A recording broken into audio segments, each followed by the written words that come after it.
بھی تم یہ ظالمانہ ٹیکس لگانا چاہتے ہو، تم اپنی مناب نہیں چھوڑتے، تم اپنی گاڑیاں نہیں چھوڑتے، تم جاگیرداروں پہ ٹیکس نہیں لگاتے، تم سود کی لعنت ختم نہیں کرتے، اور ہم سے کہتے ہو کہ اپنی قسمت سمجھ کے اس ظلم کو برداشت کر لیں۔ تو شہباز شریف صاحب اب یہ برداشت نہیں کیا جائے گا، تمہیں پیچھے ہٹنا پڑے گا، ہمیں حق دینا پڑے گا۔ تو وہ عیاشیاں کرو، ہماری ماں بہنیں دھکے کھائے، اب یہ نہیں چلے گا۔ اس لیے ہم تیسری بات یہ کہنا چاہتے ہیں کہ فری بجلی، فری پیٹرول، بڑی بڑی گاڑیاں، میں بتاتا ہوں پیسے کیسے بچیں گے۔ ایک اندازہ ہم کر رہے تھے، تقریباً 4.5 لاکھ اور 25 کروڑ لوگوں کو یہ پیغام دینا چاہتا ہوں کہ یہ ٹوٹل فراڈ ہے، یہ جھوٹ ہے، یہ دھوکہ ہے کہ کچھ نہیں ہو سکتا۔ میں آپ کو بتاتا ہوں کہ کیا ہو سکتا ہے۔ محمد رسول اللہ والذین معه اشداء علی الکفار رحماء بینہم تراہم رکعا سجدا یبتغون فضلا من اللہ ورضوانا سیماہم فی وجوہہم من اثر السجود ذلک مثلهم فی التوراة ومثلهم فی الانجیل كزرع أخرج شطأه فآزره فاستغلظ فاستوى على سوقه يعجب الزراع ليغيظ بهم الكفار وعد الله الذين آمنوا وعملوا الصالحات منهم مغفرة وأجرا عظيما صدق الله العلي العظيم۔ قائدین جماعت اسلامی اور اس عظیم الشان تاریخی دھرنے میں شریف میرے عزیز نوجوانوں، قابل احترام بزرگوں، میری عزت ماؤں، بہنوں، بیٹیوں، میرے بچوں، آج 5 دن اس دھرنے کے مکمل ہو گئے ہیں اور انشاءاللہ یہ تاریخی جدوجہد اپنی منزل کی طرف سفر کر رہی ہے، اور ہمیں یقین ہے کہ پاکستان کی یہ قوم جسے مایوس کر دیا گیا ہے، اس کے نوجوانوں کو اس کے مستقبل سے مایوس کیا گیا ہے، یہ دھرنا پوری قوم کو ایک امید سے، یقین سے ہمکنار کرے گا انشاءاللہ۔ حرکت میں برکت ہوتی ہے، آپ گھر بیٹھے رہیں، آپ جدوجہد نہ کریں اور محض سوشل میڈیا کو استعمال کر لیں، اگرچہ وہ بھی ایک بڑا پلیٹ فارم ہے بات کو پہنچانے کا، شعور کو پروان چڑھانے کا، نظریات میں گفتگو کرنے کا، حالات میں تبصرہ کرنے کا اور اپنی کمیونیکیشن کو بڑھانے کا، لیکن اگر سوشل میڈیا محض سوشل میڈیا رہے اور اس کے پیچھے عملی جدوجہد نہ ہو تو پھر آہستہ آہستہ وہ صدائیں بھی معدوم ہوتی چلی جاتی ہے، بلکہ پھر اس پلیٹ فارم کے بھی جتنے منفی رجحانات ہیں وہ بھی فروغ پانے لگتے ہیں۔ پھر انسان سے اس پر ہوتا ہے کہ جھوٹ ہو یا سچ ہو، بس اپنی بات پھیلا دی جائے، پروپیگنڈا کر دیا جائے، لیکن اگر زمینی حقیقت بن کر عملی جدوجہد بھی گلیوں اور بازاروں میں ہو رہی ہو، چوکوں اور چوراہوں میں ہو رہی ہو، میدانوں میں ہو رہی ہو، تعلیمی اداروں میں ہو رہی ہو، کھیتوں اور کھلیانوں میں ہو رہی ہو، مسجد کی محرابوں میں ہو رہی ہو، تو پھر وہ جدوجہد کسی بھی میڈیا کو ملا کر ایک بڑی توانائی اور ایک طاقت میں تبدیل ہو جاتی ہے۔ میں جماعت اسلامی کے تمام کارکنوں کو اور اس دھرنے میں شریک تمام لوگوں کو مبارکباد پیش کرتا ہوں کہ آپ نے دونوں محاذوں پہ الحمدللہ کامیابی حاصل کی ہے، اور اس کے نتیجے میں ایک نئی امنگ اور ایک جذبے سے نوجوانوں کو ہمکنار کیا ہے۔ ہم یہ دھرنا اس لیے دینے آئے کہ ہم یہ چاہتے ہیں کہ یہ حکومت جو پروپیگنڈا کر کے اپنے حق میں ایک رائے بنا چکی ہے اور ہمیں اس کا ریفلیکشن نظر آتا ہے، جب میڈیا کے اینکرز ہم سے انٹرویو کرتے ہیں تو ان کے سوالوں میں سے ایک لازمی سوال یہ ہوتا ہے کہ آپ کی بات تو بالکل ٹھیک ہے، یہ مسئلہ تو ہر گھر کا ہے، مہنگائی کا عذاب بہت مسلط ہو چکا ہے، بجلی کے بل ناقابل برداشت ہیں،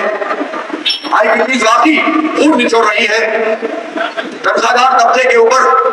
جو نئے ٹیکسز کا سسٹم بنایا گیا ہے یہ کسی صورت میں بھی درست نہیں ہے، پیٹرول کی قیمت بھی بڑھ گئی ہے، اشیاء خردونوش اس کی قیمت بھی بڑھ گئی ہے، تاجروں کے لیے بھی مشکل ہو گئی ہے، مزدوروں کے لیے بھی مشکل ہو گئی ہے، کسانوں کے لیے بھی مشکل ہو گئی ہے، صنعت کاروں کے لیے بھی مشکل ہو گئی ہے۔ لیکن پھر وہ سوال یہ کرتے ہیں کہ یہ سب تو ٹھیک ہے، لیکن حکومت بیچاری کرے تو کیا کرے؟ وہ تو کچھ کر ہی نہیں سکتے، اس لیے کہ ہم تو آئی ایم ایف کے پروگرام میں شامل ہو چکے ہیں، اور جب ہم آئی ایم ایف کے پروگرام میں شامل ہو گئے ہیں تو پھر کیسے ممکن ہے کہ ہم اس کے خلاف کوئی قدم اٹھا سکتے ہوں؟ لہذا ان کے سوال میں ہی یہ ترغیب پنہاں ہوتی ہے کہ صبر کر لو، شکر کر لو، اس ظلم کو تقدیر سمجھ لو اور خاموشی سے اس ظلم کو سہ لو کہ پاکستان میں اس سے نکلنے کا کوئی راستہ موجود نہیں ہے۔ یہ کتنی خطرناک صورتحال ہے جو سوالوں کی صورت میں ہمارے سامنے آتی ہے، اور حکومت کی یہ کامیابی ہے، اس حکمران طبقے کی یہ کامیابی ہے، یہ چند گنتی کے لوگوں کی یہ کامیابی ہے کہ 25 کروڑ لوگوں کو وہ یہ قائل کر رہے ہیں کہ یہ ظلم جو تم سہ رہے ہو یہ تمہاری تقدیر ہے، اس کو قبول کر لو۔ تمہارے بچے جو تعلیم سے محروم ہے یہ تمہاری تقدیر ہے، اس کو قبول کر لو۔ یہ جو مہنگی مہنگی فیس ادا کر کے اپنے بچوں کو تم تعلیم دلاتے ہو بلکہ تعلیم خریدتے ہو، یہ تمہاری تقدیر ہے۔ اور کوئی معیاری تعلیم ریاست یا حکومت کی ذمہ داری نہیں، وہ یہ باور کرانے کی کوشش کرتے ہیں۔ وہ یہ بتانا چاہتے ہیں کہ آئی پی پیز اور حکومت اور حکومتی جماعتیں ہر دور میں مل کر جو تمہارا خون چوستے رہے ہیں، اور آج 9,000 ارب روپے پچھلے 10 سال میں یہ تم سے کیپیسٹی پیمنٹ کے نام پر بغیر بجلی کی پیداوار کے تم سے حاصل کر چکے ہیں، یہ تمہاری قسمت ہے۔ اس قسمت کو قبول کر لو، کیونکہ معاہدے ہیں اور ان معاہدوں کے خلاف ہم کچھ نہیں کر سکتے۔ تو یہ جو زہر اتارتے ہیں اپنے پروپیگنڈے کے ذریعے، میں ان سے یہ کہنا چاہتا ہوں اور 25 کروڑ لوگوں کو یہ پیغام دینا چاہتا ہوں کہ یہ ٹوٹل فراڈ ہے، یہ جھوٹ ہے، یہ دھوکہ ہے کہ کچھ نہیں ہو سکتا۔ میں آپ کو بتاتا ہوں کہ کیا ہو سکتا ہے۔ ہماری جو ڈیمانڈز ہیں ان ڈیمانڈز میں ہماری ایک ڈیمانڈ یہ ہے کہ وزیر اعظم اعلان کرے کہ کوئی بڑی گاڑی یوز نہیں کرے گا۔ جب آج سے 40 سال پہلے ایک وزیر اعظم نے سب کو 1000 سی سی گاڑی میں بٹھا دیا تھا، تو آج 1300 سی سی کی گاڑی میں یہ کیوں نہیں بیٹھ سکتے؟ سرکاری گاڑی کوئی 1300 سی سی سے زیادہ نہیں ہوگی، اور وزیر اعظم ہو یا وزیر اعلیٰ، گورنر ہو یا کوئی بیوروکریٹ، فوج کا جنرل ہو یا کوئی افسر، سرکاری گاڑی استعمال کرے گا تو 1300 سی سی یا اس سے کم کرے گا، اس سے زیادہ نہیں کرے گا۔ صرف اس قدم کے اٹھانے سے تقریباً 250 سے 300 ارب روپے کا پاکستانی قوم کے خزانے میں فرق پڑ جائے گا۔ تم کیسے کہتے ہو کہ ٹیکس جمع کرنے کے لیے بجلی کی قیمت بڑھانا لازمی ہے؟ اپنی ذرا سی مراعات کم کرو، عیاشیاں کم کرو۔ پھر دوسری بات یہ ہے کہ ان کو فری پیٹرول ہم کیوں دیں؟ یہ فری پیٹرول استعمال کریں، ہم بجلی کے پمپ قبول کریں، یہ نہیں چلے گا۔ کوئی فری پیٹرول نہیں ہوگا، کوئی فری پیٹرول اب کسی کے لیے نہیں ہوگا۔ گاڑی چلانی ہے تو اپنی جیب سے پیٹرول ڈالو، ورنہ بسوں میں جاؤ اور چمچیوں کے دھکے کھاؤ، جس طرح ہماری ماں بہنیں پورے ملک میں چمچیوں کے دھکے کھانے پر مجبور ہیں۔ تم عیاشیاں کرو، ہماری ماں بہنیں دھکے کھائے، اب یہ نہیں چلے گا۔ اس لیے ہم تیسری بات یہ کہنا چاہتے ہیں کہ فری بجلی، فری پیٹرول، بڑی بڑی گاڑیاں، میں بتاتا ہوں پیسے کیسے بچیں گے۔ ایک اندازہ ہم کر رہے تھے، تقریباً 4 ساڑھے 4 لاکھ سرکاری گاڑیاں پورے ملک میں موجود ہیں، اور ان میں سے 1 لاکھ 1.5 لاکھ بہت ہائی پاور گاڑیاں ہیں جو 3000 سی سی، 4000 سی سی، 2500 سی سی، 2600 سی سی، اس کا ایوریج نکالے تو یہ لوگ ہم 1 کلومیٹر میں 1 لیٹر میں 3 سے 5 کلومیٹر سفر کرتے ہیں۔ اگر یہ 1300 سی سی پہ آئیں گے تو کتنی بچت ہو جائے گی؟ اور پھر یہ گاڑیاں اگر یہ فروخت کر دی جائے تو اس وقت تقریباً 1500 ارب روپے کم از کم قومی خزانے میں فوری طور پر آ جائے گا۔ کیسے مسئلہ حل نہیں ہو سکتا؟ کیوں ہم تقدیر سمجھ لیں کہ مسئلہ حل نہیں ہو سکتا؟ اور میں آپ کو پھر بتاتا ہوں، کہتے ہیں تنخواہداروں پہ جو ہم نے ٹیکس کا سلیب بنایا ہے، یہ سلیب ہماری مجبوری ہے۔ ہم سے IMF نے کہا کہ تنخواہداروں کے ٹیکس میں اضافہ کرو، 368 ارب روپے ان تنخواہداروں نے پچھلے سال ادا کیے ہیں۔ ہم تو چاہتے ہیں اس میں سے بھی کمی ہو، لیکن چلو 368 تو پچھلے سلیب میں تم نے وصول کیے ہیں، نیا سلیب قابل قبول نہیں ہے جس میں تم خون نچوڑ رہے ہو۔ اور جب تم یہ کہتے ہو کہ اس کے علاوہ کوئی، میری عزت ماں بہنوں بیٹیوں میرے بچوں، آج 5 دن اس دھرنے کے مکمل ہو گئے ہیں اور انشاءاللہ یہ تاریخی جدوجہد اپنی منزل کی طرف سفر کر رہی ہے، اور ہمیں یقین ہے کہ پاکستان کی یہ قوم جسے مایوس کر دیا گیا ہے، اس کے نوجوانوں کو اس کے مستقبل سے مایوس کیا گیا ہے، یہ دھرنا پوری قوم کو ایک امید سے یقین سے ہمکنار کرے گا انشاءاللہ۔ حرکت میں برکت ہوتی ہے، آپ گھر بیٹھے رہے، آپ جدوجہد نہ کریں اور محض سوشل میڈیا کو استعمال کر لیں، اگرچہ وہ بھی ایک بڑا پلیٹ فارم ہے بات کو پہنچانے کا، شعور کو فرمان چڑھانے کا، نظریات میں گفتگو کرنے کا، حالات میں تبصرہ کرنے کا اور اپنی کمیونیکیشن کو بڑھانے کا، لیکن اگر سوشل میڈیا محض سوشل میڈیا رہے اور اس کے پیچھے عملی جدوجہد نہ ہو تو پھر آہستہ آہستہ وہ صدائیں بھی معدوم ہوتی چلی جاتی ہیں، بلکہ پھر اس پلیٹ فارم کے بھی جتنے منفی رجحانات ہیں وہ بھی فروغ پانے لگتے ہیں۔ پھر انصاف صرف اس پر ہوتا ہے کہ جھوٹ ہو یا سچ ہو، بس اپنی بات پھیلا دی جائے، پروپیگنڈا کر دیا جائے، لیکن اگر زمینی حقیقت بن کر عملی جدوجہد بھی گلیوں اور بازاروں میں ہو رہی ہو، چوکوں اور چوراہوں میں ہو رہی ہو، میدانوں میں ہو رہی ہو، تعلیمی اداروں میں ہو رہی ہو، کھیتوں اور کھلیانوں میں ہو رہی ہو، مسجد کی محرابوں میں ہو رہی ہو، تو پھر وہ جدوجہد کسی بھی میڈیا کو ملا کر ایک بڑی توانائی اور ایک طاقت میں تبدیل ہو جاتی ہے۔ میں جماعت اسلامی کے تمام کارکنوں کو اور اس دھرنے میں شریک تمام لوگوں کو مبارکباد پیش کرتا ہوں کہ آپ نے دونوں معاہدوں پہ الحمدللہ کامیابی حاصل کی ہے، اور اس کے نتیجے میں ایک نئی غلط اور ایک جذبے سے نوجوانوں کو ہمکنار کیا ہے۔ ہم یہ دھرنا اس لیے دینے آئے کہ ہم یہ چاہتے ہیں کہ یہ حکومت جو پروپیگنڈا کر کے اپنے حق میں ایک رائے بنا چکی ہے اور ہمیں اس کا ریفلیکشن نظر آتا ہے، جب میڈیا کے اینکرز ہم سے انٹرویو کرتے ہیں تو ان کے سوالوں میں سے ایک لازمی سوال یہ ہوتا ہے کہ آپ کی بات تو بالکل ٹھیک ہے، یہ مسئلہ تو ہر گھر کا ہے، مہنگائی کا عذاب بہت مسلط ہو چکا ہے، بجلی کے بل ناقابل برداشت ہیں، IPPs واقعی خون نچوڑ رہی ہے، تنخواہدار طبقے کے اوپر جو نئے ٹیکسز کا سسٹم بنایا گیا ہے یہ کسی صورت میں بھی درست نہیں ہے، پیٹرول کی قیمت بھی بڑھ گئی ہے، اشیاء خردونوش اس کی قیمت بھی بڑھ گئی ہے، تاجروں کے لیے بھی مشکل ہو گئی ہے، مزدوروں کے لیے بھی مشکل ہو گئی ہے، کسانوں کے لیے بھی مشکل ہو گئی ہے، صنعتکاروں کے لیے بھی مشکل ہو گئی ہے، لیکن پھر وہ سوال یہ کرتے ہیں کہ یہ سب تو ٹھیک ہے لیکن حکومت بیچاری کرے تو کیا کرے؟ وہ تو کچھ کر ہی نہیں سکتے، اس لیے کہ ہم تو IMF کے پروگرام میں شامل ہو چکے ہیں، اور جب ہم IMF کے پروگرام میں شامل ہو گئے ہیں تو پھر کیسے ممکن ہے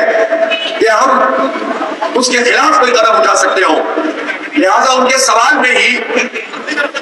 یہ ترغیب بنا ہوتی ہے کہ صبر کر لو، شکر کر لو، اس ظلم کو تقدیر سمجھ لو اور خاموشی سے اس ظلم کو سہ لو کہ پاکستان میں اس سے نکلنے کا کوئی راستہ موجود نہیں ہے۔ یہ کتنی خطرناک صورتحال ہے جو سوالوں کی صورت میں ہمارے سامنے آتی ہے، اور حکومت کی یہ کامیابی ہے، اس حکمران طبقے کی یہ کامیابی ہے، یہ چند گنتی کے لوگوں کی یہ کامیابی ہے کہ 25 کروڑ لوگوں کو وہ یہ قائل کر رہے ہیں کہ یہ ظلم جو تم سہ رہے ہو یہ تمہاری تقدیر ہے، اس کو قبول کر لو، تمہارے بچے جو تعلیم سے محروم ہے یہ تمہاری تقدیر ہے، اس کو قبول کر لو، یہ جو مہنگی فیس ادا کر کے اپنے بچوں کو تم تعلیم دلاتے ہو بلکہ تعلیم خریدتے ہو یہ تمہاری تقدیر ہے، اور کوئی معیاری تعلیم ریاست یا حکومت کی ذمہ داری نہیں، وہ یہ باور کرانے کی کوشش کرتے ہیں۔ وہ یہ بتانا چاہتے ہیں کہ آئی پی پیز اور حکومتی جماعتیں ہر دور میں مل کر جو تمہارا خون چوستے رہے ہیں، اور آج 9,000 ارب روپے پچھلے 10 سال میں یہ تم سے کیپیسٹی پیمنٹ کے نام پر بغیر بجلی کی پیداوار کے تم سے حاصل کر چکے ہیں، یہ تمہاری قسمت ہے۔ اس قسمت کو قبول کر لو، کیونکہ معاہدے ہیں اور ان معاہدوں کے خلاف ہم کچھ نہیں کر سکتے۔ تو یہ جو زہر اتارتے ہیں اپنے پروپیگنڈے کے ذریعے، میں ان سے یہ کہنا چاہتا ہوں اور 25 کروڑ لوگوں کو یہ پیغام دینا چاہتا ہوں کہ یہ ٹوٹل فراڈ ہے، یہ جھوٹ ہے، یہ دھوکہ ہے کہ کچھ نہیں ہو سکتا۔ میں آپ کو بتاتا ہوں کہ کیا ہو سکتا ہے۔ ہماری جو ڈیمانڈز ہیں، ان ڈیمانڈز میں ہماری ایک ڈیمانڈ یہ ہے کہ وزیر اعظم اعلان کرے کہ کوئی بڑی گاڑی یوز نہیں کرے گا۔ جب آج سے 40 سال پہلے ایک وزیر اعظم نے سب کو 1000 سی سی گاڑی میں بٹھا دیا تھا، تو آج 1300 سی سی کی گاڑی میں یہ کیوں نہیں بیٹھ سکتے؟ سرکاری گاڑی کوئی 1300 سی سی سے زیادہ نہیں ہوگی، اور وزیر اعظم ہو یا وزیر اعلیٰ، گورنر ہو یا کوئی بیوروکریٹ، فوج کا جنرل ہو یا کوئی افسر، سرکاری گاڑی استعمال کرے گا تو 1300 سی سی یا اس سے کم کرے گا، اس سے زیادہ نہیں کرے گا۔ صرف اس قدم کے اٹھانے سے تقریباً 250 سے 300 ارب روپے کا پاکستانی قوم کے خزانے میں فرق پڑ جائے گا۔ تم کیسے کہتے ہو کہ ٹیکس جمع کرنے کے لیے بجلی کی قیمت بڑھانا لازمی ہے؟ اپنی ذرا سی مراحت کم کرو، عیاشیاں کم کرو۔ پھر دوسری بات یہ ہے کہ ان کو فری پیٹرول ہم کیوں دیں؟ یہ فری پیٹرول استعمال کریں، ہم بجلی کے پمپ قبول کریں، یہ نہیں چلے گا۔ کوئی فری پیٹرول نہیں ہوگا، کوئی فری پیٹرول اب کسی کے لیے نہیں ہوگا۔ گاڑی چلانی ہے تو اپنی جیب سے پیٹرول ڈالو، ورنہ بسوں میں جاؤ اور چمچیوں کے دھکے کھاؤ، جس طرح ہماری ماں بہنیں پورے ملک میں چمچیوں کے دھکے کھانے پر مجبور ہیں۔ تو وہ یہ اشیاء کرو، ہماری ماں بہنیں دھکے کھائے، اب یہ نہیں چلے گا۔ اس لیے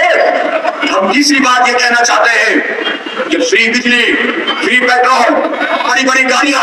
میں بتاتا ہوں کیسے بچیں گے۔ ایک اندازہ ہم کر رہے تھے، تقریباً 4-4.5 لاکھ سرکاری گاڑیاں پورے ملک میں موجود ہیں، اور ان میں سے 1,00,000-1.5 لاکھ بہت ہائی پاور گاڑیاں ہیں جو 3000 سی سی، 4000 سی سی، 2500 سی سی، 2600 سی سی، اس کا ایوریج نکالے تو یہ لوگ ہم 1 کلومیٹر میں 1 لیٹر میں 3 سے 5 کلومیٹر سفر کرتے ہیں۔ اگر یہ 1300 سی سی پہ آئیں گے تو کتنی بچت ہو جائے گی؟ اور پھر یہ گاڑیاں اگر یہ فروخت کر دی جائے تو اس وقت تقریباً 1,500 ارب روپے کم از کم قومی خزانے میں فوری طور پر آ جائے گا۔ کیسے مسئلہ حل نہیں ہو سکتا؟ کیوں ہم تقدیر سمجھ لیں کہ مسئلہ حل نہیں ہو سکتا؟ اور میں آپ کو پھر بتاتا ہوں، کہتے ہیں تنخواہ داروں پہ جو ہم نے ٹیکس کا سلیب بنایا ہے، یہ سلیب ہماری مجبوری ہے۔ ہم سے IMF نے کہا کہ تنخواہ داروں کے ٹیکس میں اضافہ کرو، 368 ارب روپے ان تنخواہ داروں نے پچھلے سال ادا کیے ہیں۔ ہم تو چاہتے ہیں اس میں سے بھی کمی ہو، لیکن جو 368 تو پچھلے سلیب میں تم نے وصول کیے ہیں، نیا سلیب قابل قبول نہیں ہے جس میں تم خون نچوڑ رہے ہو۔ اور جب تم یہ کہتے ہو کہ اس کے علاوہ کوئی راستہ نہیں ہے تو ہم تمہیں راستہ بتاتے ہیں۔ 5 ایکڑ زمین رکھنے والے کسان سے کوئی انکم ٹیکس مت لو، 10 ایکڑ والے سے کوئی انکم ٹیکس نہیں لو، 15 ایکڑ والے سے کوئی انکم ٹیکس نہیں لو۔ حالانکہ 15 سے 20 ایکڑ والا وہ کاشتکار ہوتا ہے جو ایک مڈل کلاس اور اپر مڈل کلاس کی طرح زندگی گزار سکتا ہے،